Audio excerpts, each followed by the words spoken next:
So I don't know about you, but I am a self-proclaimed cheapskate. I hate spending money on things that I don't have to.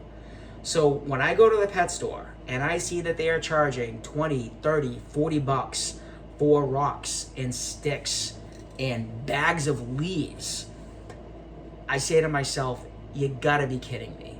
There's no way I'm going to spend that. Why can't I use the rocks and sticks and leaves that I find in my backyard? And the truth is, you can.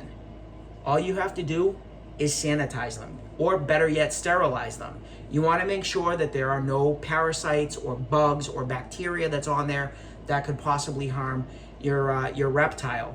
But if you do it right, then there's absolutely no reason why you can't just walk out into your front yard or out into the woods and pick up rocks and leaves and sticks that look good to you and introduce them into your reptile enclosure.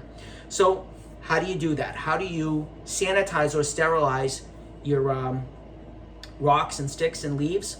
Well, it's really easy. You can do it in the oven. That's why I've invited you into my kitchen today.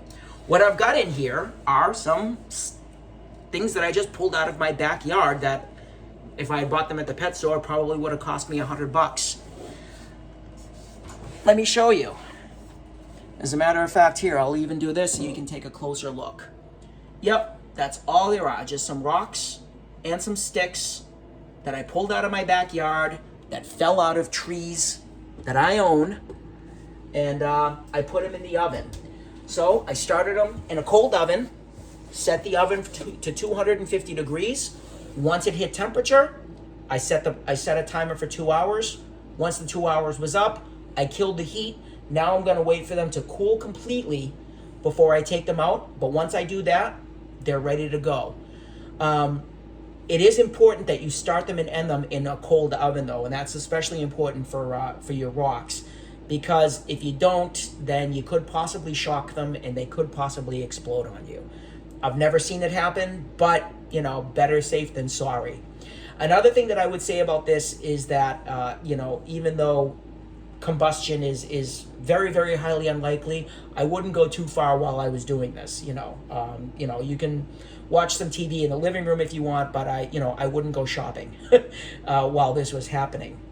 And for any of you who are wondering if bumping up the temperature will make this process go faster, the answer is no, it won't. All you're going to do is increase the possibility of there being a problem. So low and slow is the way to go. 250 degrees for 2 hours.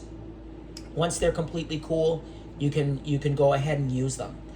Now, what if you had, say, something that wouldn't fit in your oven, or maybe you would just prefer not to use, a hot method? Is there another way that you can do it? Well, yeah, there is, but you would need a big bucket of water, or maybe a spare bathtub, or you might have to skip your shower for a day. What you would want to do is fill it with water, add a very weak bleach solution, and you'd want to soak it for 12 to 24 hours. Then you can take it out. You want to rinse it really well, let it dry completely, and then it's good to go. Obviously, this method is a lot faster and a lot simpler. Now, what about leaves? I've got rocks and sticks in here, but let's say that you wanted to sanitize some leaves, and you didn't want to spend $20 for a bag of leaf litter at the pet store. Well, you could microwave it. You could throw them in the microwave for 45 seconds to a minute. That would certainly do the trick. You could boil them. You could put them in a steamer if you have a steamer. Any one of those things would certainly work. Once you've done all of that, then you're ready to go.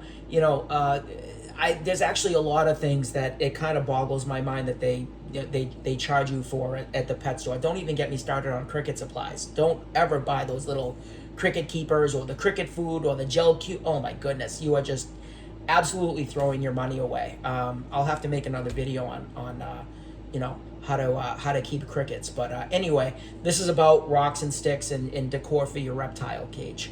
If you have any questions about this, please feel free to let me know in the comments. Let me know what you thought about this. If there's any other things that you'd like for me to talk about on my channel, please let me know. And of course, if you can like or subscribe, that would help me out immensely. Thanks again. Hope everyone has a great day, and I will be talking to you soon.